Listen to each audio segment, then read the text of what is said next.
semakin teguh saat ku memuliakan nama-Mu. Sebab Dia pengharapan kita.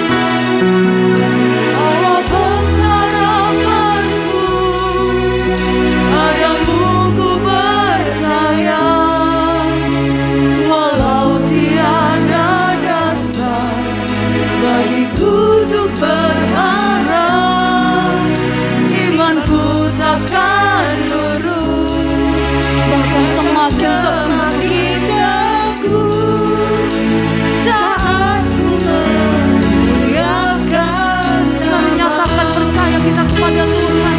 Sama-sama katakan, Allah pengharapanku, padamu ku percaya.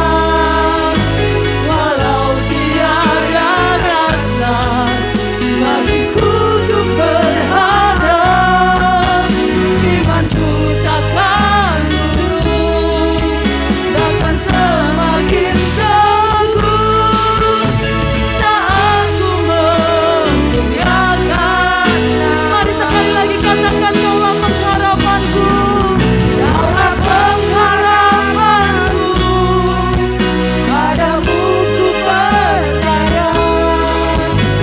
Walau tiada dasar bagiku untuk berharap, imanku takkan lurus, bahkan semakin teguh saat ku memuliakan nama-Mu. Saat ku memuliakan nama-Mu. Saat ku memuliakan nama-Mu.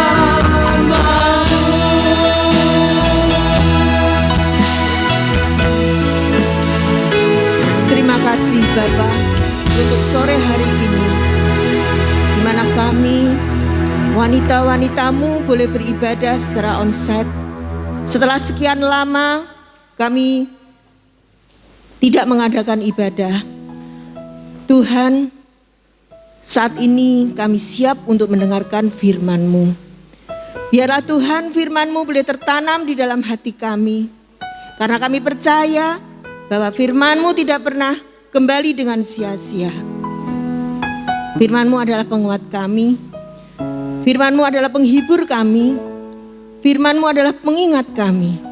Terima kasih Bapa, terima kasih. Oleh karena itu Tuhan, apabila pada saat ini ada kuasa-kuasa kegelapan yang ingin mengacau balaukan pikiran kami, yang membuat pikiran kami tidak konsentrasi, pikiran kami melayang-layang kemana-mana, di dalam nama Yesus kami ikat dan kami patahkan. Di dalam nama Yesus. Bapa di surga, urapi mulut dan bibir hamba-Mu. Biarlah kami hamba-Mu boleh menyampaikan isi hati-Mu. Terima kasih Bapa. Dalam nama Yesus kami sudah berdoa. Haleluya. Amin. Shalom.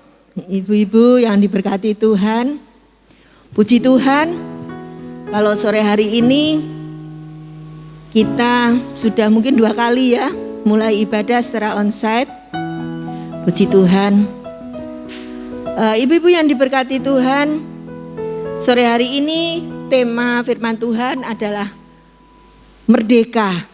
Walaupun ini tidak bulan Agustus ya ibu-ibu, tetapi ketika saya diberitahu oleh Ibu Rachel kalau bulan Oktober ini saya dapat tugas untuk membawa firman, ketika saya buka-buka tumpukan buku, saya mendapati buku agenda ya. Ini ketika kita merayakan Hari Kemerdekaan pada tahun 2017 ya. Ini yang membuat kalau nggak salah Ibu Lisa ya, Ibu Lisa Kang kalau nggak salah. Terima kasih Ibu Lisa Kang. Sore hari ini hadir nggak ya? Oh nggak ada ya. Nah di sini ditulis ada firman Tuhan Galatia 5 ayat 1. Saya berpikir Tapi saya bawa firman-Nya kok bulan Oktober ya, enggak pas hari kemerdekaan. Tetapi kata-kata merdeka itu selalu tertanam di dalam pikiran saya. Saya mencoba cari tema lain, ketemunya merdeka lagi. Cari tema lain, ketemunya merdeka lagi.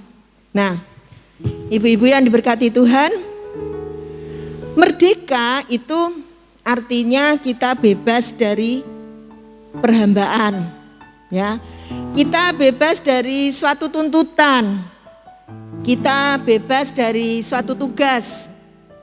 Ya, misalnya ketika kita masih dinas bekerja ya, ketika kita pensiun, kita kalau omong-omong ya, wah aku sekarang sudah merdeka, aku sudah pensiun ya. Kemudian mungkin kita punya tugas untuk menyekolahkan anak-anak kita. Ketika anak-anak kita sudah lulus, seringkali kita kalau omong-omong, aku sudah merdeka, anakku sudah lulus semua. Atau ketika kita sudah menghantarkan anak-anak kita untuk berumah tangga, kita juga katakan, sekarang aku sudah bebas, udah gak ada tanggungan. Ya. Nah, ibu-ibu, merdeka itu ada dua pengertian. Ya, yang pertama, pengertian secara de jure, secara hukum. Dan yang kedua adalah merdeka secara de facto atau fakta, ya. Nah, contoh ya, negara Indonesia ini secara de jure atau hukum pada tanggal 17 Agustus tahun 45 itu telah merdeka. Ini secara de jure. Tetapi secara de facto masyarakat Indonesia belum semuanya merdeka, ya. Buktinya masih banyak yang mengalami kesulitan, tekanan dan lain sebagainya. Nah, demikian juga dengan kita ibu-ibu. Maaf ya, nih saya kok ngap ngomongnya jadi nafasnya jadi sesek. Saya buka nggak apa-apa ya. Jadi ngap.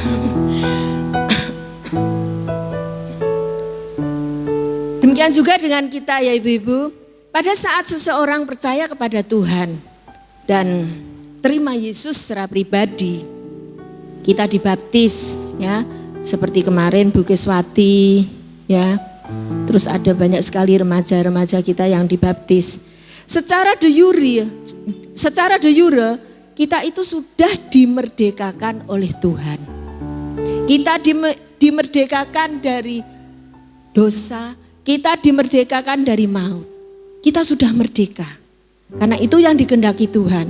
Tetapi secara de facto, kenyataannya masih banyak kita-kita ini yang belum merdeka. Benar nggak ibu-ibu? Benar nggak? Ya, contohnya kita masih terikat dengan segala sesuatu yang membuat kita itu tidak merdeka. Ada rasa khawatir, ada kemarahan, ya kita tidak bisa. Rasanya kita ini mungkin di dalam kehidupan sehari-hari kita masih terikat dengan tekanan-tekanan di dalam rumah tangga.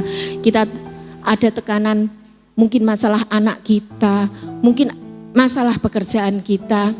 Nah, padahal Tuhan itu ingin kita hidup merdeka secara de jure dan de facto. Ya, mari kita baca di dalam Galatia 5 ayat 1 ya. Mari kita bersama-sama kita baca ya supaya enggak ngantuk. Mari kita bersuara. Saya lihat ini ibu kok anteng semua ya. Mari 1, 2, 3. Supaya kita sungguh-sungguh merdeka, Kristus telah memerdekakan kita. Karena itu berdirilah teguh dan jangan mau lagi dikenakan kuk perhambaan. Nah, di sini perhambaan itu apa? Ya, perhambaan itu adalah sesuatu yang menekan di dalam kehidupan kita. Seperti yang saya katakan tadi. Mungkin kita masih tertekan, kita masih ada suatu beban, ya, kita ada suatu tekanan-tekanan di dalam kehidupan kita.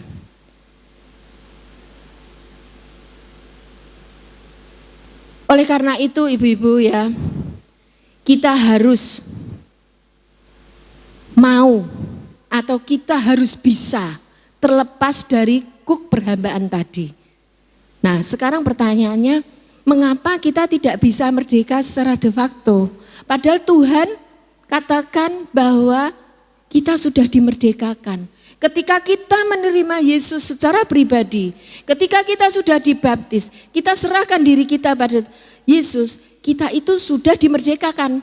Tetapi mengapa kita tidak bisa merdeka? Kita masih mengalami kesulitan dan lain sebagainya. Sebetulnya banyak faktor yang mempengaruhi ya, tapi pada sore hari ini saya akan menguraikan 2 hal saja, yaitu karena kita tidak bisa bersyukur. Ya betul ya ibu-ibu, seringkali kita tidak bisa bersyukur. Padahal bersyukur itu adalah salah satu cara kita untuk memuliakan Tuhan. Walaupun keadaannya enggak selalu seperti yang kita harapkan. Mengucap syukur adalah suatu sikap yang dikehendaki Tuhan di dalam hidup kita. Tetapi seringkali kita susah untuk mengucap syukur. Padahal di dalam 1 Tesalonika 5 ayat 18 itu dikatakan bahwa Tuhan menghendaki kita sebagai umat Kristiani belajar untuk mengucap syukur dalam segala hal. Kalau dalam segala hal itu dalam keadaan baik-baik saja atau dalam keadaan yang tidak baik, yang tidak seperti kita harapkan. Yang bagaimana ibu-ibu? Dua-duanya, ya dalam segala hal. Nah dalam situasi yang buruk pun kita harus belajar untuk bisa mengucap syukur. Memang ibu-ibu kalau dalam keadaan baik-baik saja, hidup kita tenang, itu gampang mengucap syukur. Kita gampang mengucapkan puji Tuhan, haleluya. Kita baik-baik, kita diberkati Tuhan, kita gak ada masalah. Anak-anak kita baik-baik semua, suami kita baik-baik semua, keadaan pekerjaan baik-baik semua. Tetapi kalau seperti saat pandemi ini ya contohnya, banyak hal yang kalau saya bayangkan ya, ketika kehilangan pekerjaan ya, saat pandemi ini banyak sekali yang kehilangan pekerjaan. Dan itu sangat mempengaruhi keadaan situasi rumah tangga kita. Kalau kita tidak bisa mengucap syukur, banyak data dikatakan banyak perceraian. Ya ibu-ibu, banyak perceraian karena COVID ini. Karena apa? Karena pekerjaan suami mungkin di PHK, tidak ada penghasilan. Istri tidak bisa bersyukur, tidak bisa menerima. Kemudian mungkin toko turun penghasilannya, sedangkan tuntutan banyak sekali. Masa pandemi ini sangat mempengaruhi kita di dalam rumah tangga. Kalau ibu-ibu dalam keadaan baik-baik saja, mungkin tidak merasakan apa-apa. Tetapi kalau yang tidak ada pekerjaan, mungkin kita kehilangan keluarga yang kita cintai. Ya banyak sekali. Saya mendengarkan di televisi, karena pandemi ini kurang lebih 25.000 anak di Indonesia itu menjadi yatim piatu dan yatim. Saya ketika mendengarkan di TV ya saya bayangkan, aduh gimana, ada yang masih kecil. Ya ada juga yang itu sendirian ya, dia tidak punya saudara, ayah ibunya meninggal, dia sendirian. Ada yang ayahnya yang meninggal, padahal ayahnya sebagai tulang punggung keluarga. Saat pandemi ini betul-betul sangat berat bagi kita yang kena dampaknya. Tetapi kita sebagai anak-anak Tuhan, sebagai wanita-wanita Tuhan, kita harus bisa senantiasa mengucap syukur. Kadang-kadang kita mungkin bertanya, apakah orang yang menghadapi hal buruk masih bisa mengucap syukur? Mungkin ibu-ibu saat ini ada yang berpikir, Ibu Ineke kan gak mengalami. Ya, bisa mengatakan demikian. Coba kalau yang mengalami. Nah, bisa enggak kita mengucap syukur di dalam keadaan yang tidak seperti kita harapkan, kita kehilangan anak kita kehilangan saudara kita kehilangan tante, kita kehilangan pekerjaan, kita kehilangan apa yang seharusnya itu milik kita. Bisa enggak? Bisa enggak ibu-ibu? Kok diam saja enggak ada yang jawab? Bisa enggak? Harus bisa. Harus bisa. Di dalam Roma 8 ayat 28 dikatakan kita harus yakin dan percaya Tuhan turut bekerja dalam segala perkara untuk mendatangkan kebaikan. Jadi apa yang kita alami, baik itu sesuai dengan kehendak kita maupun yang tidak, itu semuanya atas rencana Tuhan di dalam kehidupan kita. Amin ibu-ibu. Kok aminnya pelan? Puji Tuhan. Nah, mengucap syukur itu adalah suatu pilihan, bukan perasaan ya ibu-ibu ya.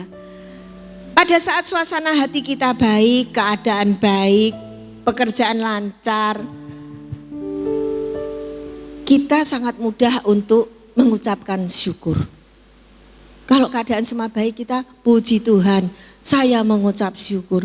Tetapi pada saat keadaan tidak baik, tertekan, untuk mengucap syukur itu adalah pilihan. Makanya mengucap syukur itu pilihan. Ketika ibu-ibu dalam keadaan tidak baik, ibu-ibu mau memilih yang mana? Mau menggerutu, menyalahkan keadaan, atau senantiasa mengucap syukur? Itu pilihan kita. Nah, kita sebagai wanita-wanita Tuhan, kita harus senantiasa mengucap syukur. Nah, yang kedua ibu-ibu adalah karena kita tidak bisa mengampuni.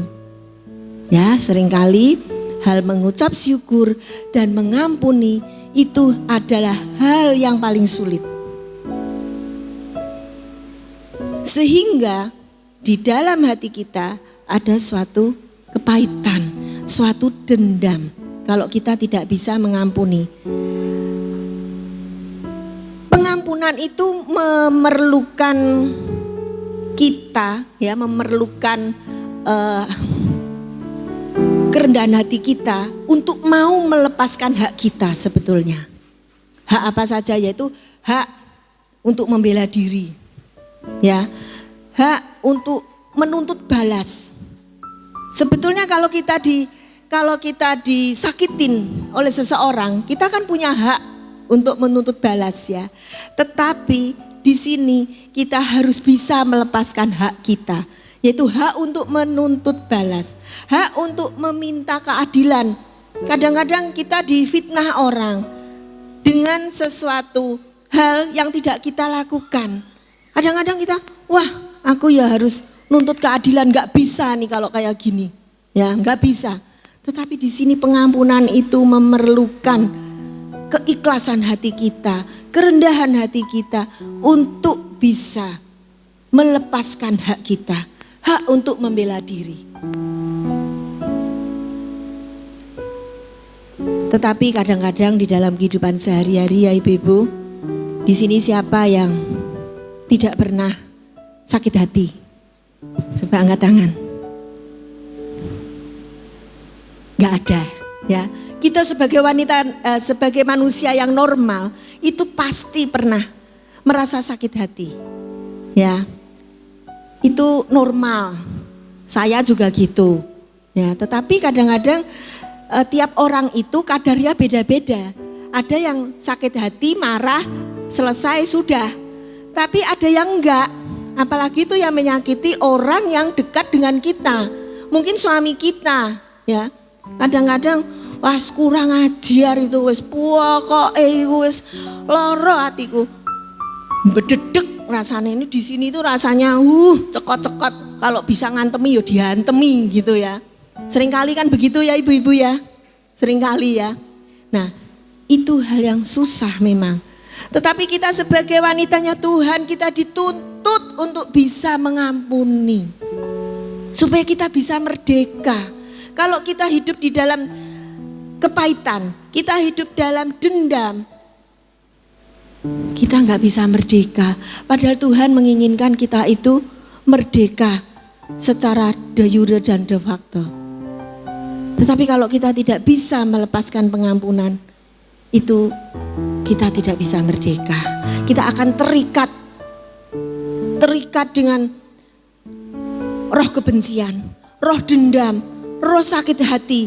Itu akan membelenggu kehidupan kita sehingga kita nantinya cepat tua.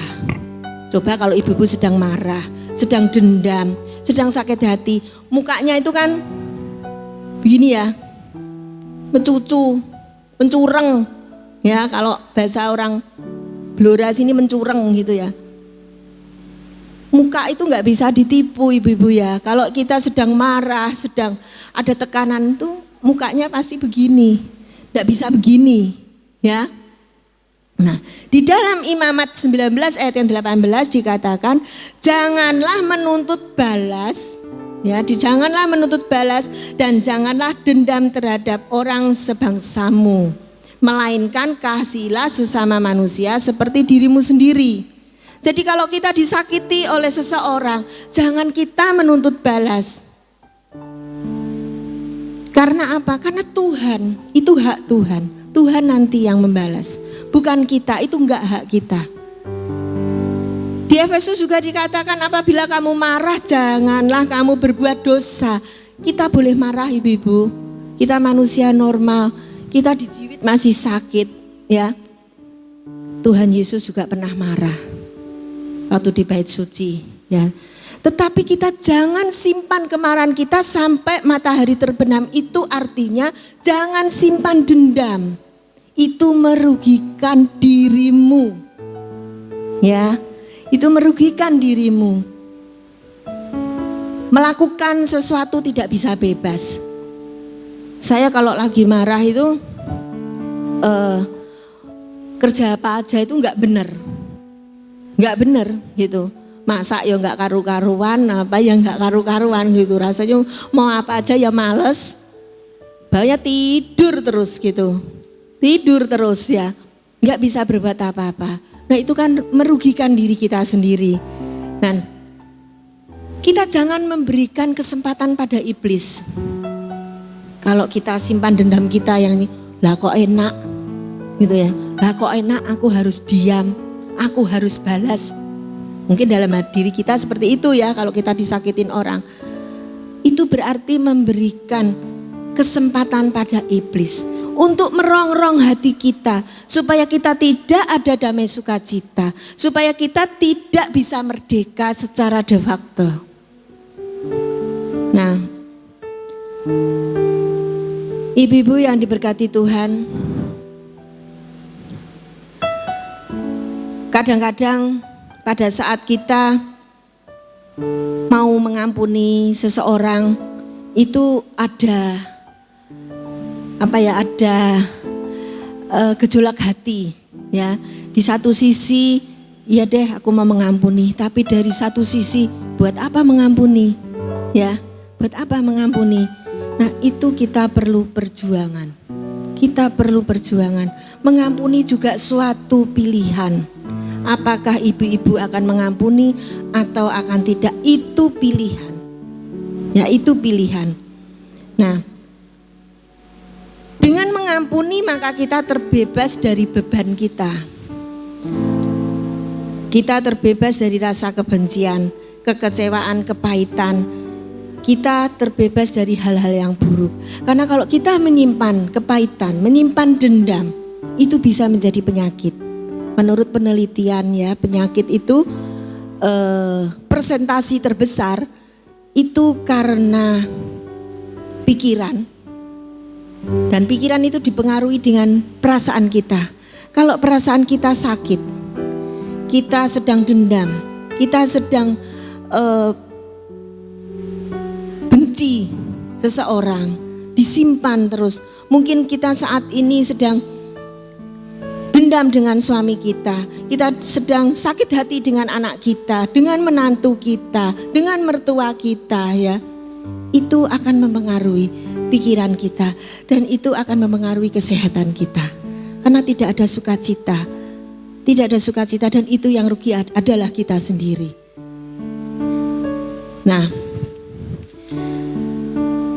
bagaimana kita bisa merdeka, ya, bisa tadi yang saya katakan, bisa mengucap syukur dalam segala hal, bisa mengampuni orang yang bersalah pada kita, istilahnya kan begitu ya. Itu bagaimana? Yaitu kita harus memperkatakan kitab Taurat itu siang dan malam. Ya, mari kita baca Yosua 1 ayat yang ke-8. Karena firman Tuhan itu adalah firman Tuhan yang menghibur hati kita, yang menguatkan kita, yang mengingatkan kita. Di dalam firman Tuhan ini semuanya ada, ibu-ibu. Hal apa aja ada. Jadi kalau kita mengatakan setiap hari, kita akan diingatkan. Ketika kita sedang sakit hati, ya, saya pernah sakit hati terhadap seseorang, ya karena difitnah, ya.